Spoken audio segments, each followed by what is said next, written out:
எவனோ நெய்யில் கையை விட்டுட்டு துறையை தொடப்பான்.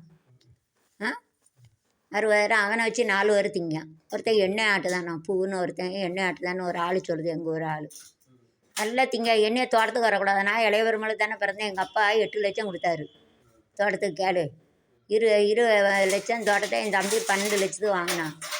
அப்போ 80 லட்சம்னா அதில் 20 லட்சம் எங்களுக்கு உண்டுல்ல.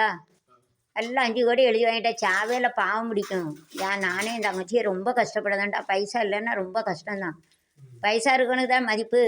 பிள்ளையார் குளத்தில் எங்கள் அப்பா 8 லட்சம் கொடுத்தான் கோயிலுக்கு. 7 லட்சம் ஊரெல்லாம் கொடுத்துட்டான் திங்கிறதுக்கு எல்லா பேருங்க. பொட்ட பிள்ளையில பிச்சை எடுக்க வச்சுட்டான். ஆம்பளை பிள்ளைக்கு 5 கோடி எழுதி வச்சான். நல்ல யோக்கியனா நானும் இளைய பெருமாளுக்கு தானே நாங்கள் பிறந்தோம்.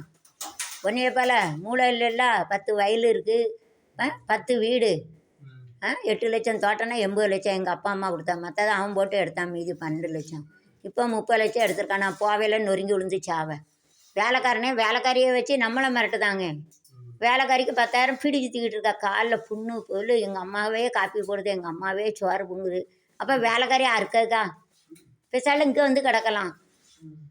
பீடி சுற்றிட்டு என்ன பிடுங்கினது பாப்பா சொன்னால் நீங்கள் வந்தால் நீ போய்கிட்டே இரு அப்படிங்க. அப்போ அவ்வளோ திமிரா அவளுக்கு. 10,000 தெண்டாமாடா சும்மா வச்சுக்கிட்டு கூட. காப்பியை வந்து பிளாஸ்டிக்கில் வாங்கி கொடுக்க, ஃப்ளாஸ்க் வாங்கி வச்சுருக்கேன். ஒரு காப்பி போட்டு கொடுக்கலாம்ல. எங்கள் அம்மா காப்பி போடுது. கீழே விழுந்துட்டு வீடு தீப்பிடிச்சு போகணும். தீப்பிடிச்சா என்ன செய்ய முடியும்? அவள் பைசா கெட்டுக்கிட்டா இருக்குது, பணம் எடுத்துடான்னு சொல்லிட்டு அவளை உள்ளே விட மாட்டுக்கு. எங்கள் அம்மா காய்கறியெல்லாம் வாங்கி அவள் வீட்டுக்கு கொண்டு போகிறா. பாதி திருட்டு தாயோலே. அவள் அந்த பாண்டியன்னு ஒருத்தன் இருக்கான் அங்கே தோட்டத்தை பார்க்க. அவன்கிட்ட பேசுதா அவள் தேவையா. ஃபோன் நம்பரை எனக்கு கொடுக்க முடியுதா? எங்கள் அம்மா எப்படி இருக்கு என்ன இருக்குன்னு ஃபோன் நம்பர் கொடுத்தா தானே பேச முடியும். அவன் புருஷன் அவன்கிட்டையும் ஃபோன் நம்பரை கொடுக்க முடியாளா? 4 பிள்ளை பெற்றவா என்ன டீசெண்டாக இருக்கா? வேலை பார்ப்பாளா? பீயலி மாத்திரள்ளி புண்ணெல்லாம் தொடச்சி என்ன வேலை பார்ப்பாடா? பீடி சுற்றிக்கிட்டு அலையுதா?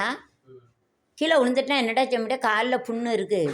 நான் மருந்து மாத்திரை வாங்கிட்டு போனேன் எங்கள் அம்மா ரூபாவுக்கு. சரி பார்க்கலன்னு வேறு ஆஸ்பத்திரியில் கொண்டு காட்டுதான். நான் பார்த்தோம்னா நான் பைசா கட்டணும். நான் என் புருஷன் என்ன 10 லட்சமாக வாங்குதான்?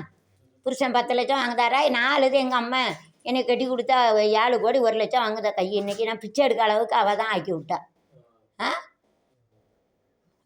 நாங்கள் நடக்க போய் தான் என் தம்பி காரில் போகிறோம்.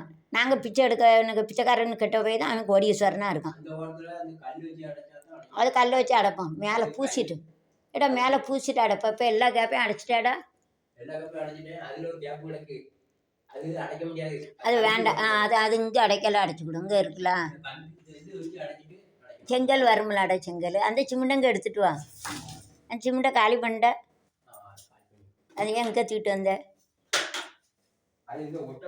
இப்போ பூசிட்டியா?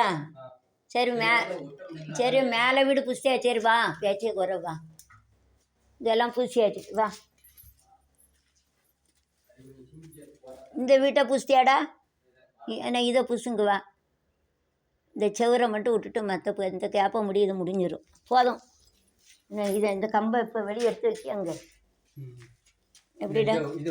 அதை பூசிடு. அதை பூசிட்டுன்னா முடிஞ்சிடும். குதிரை எடுத்துக்கோ. சட்டி அதில் வச்சுக்கோ. இந்த கம்பை எடுத்து வெளியே வைக்கடா. வெளியே போட. ஆமாம். இல்லை இதில் வைடா. இந்த பிள்ளை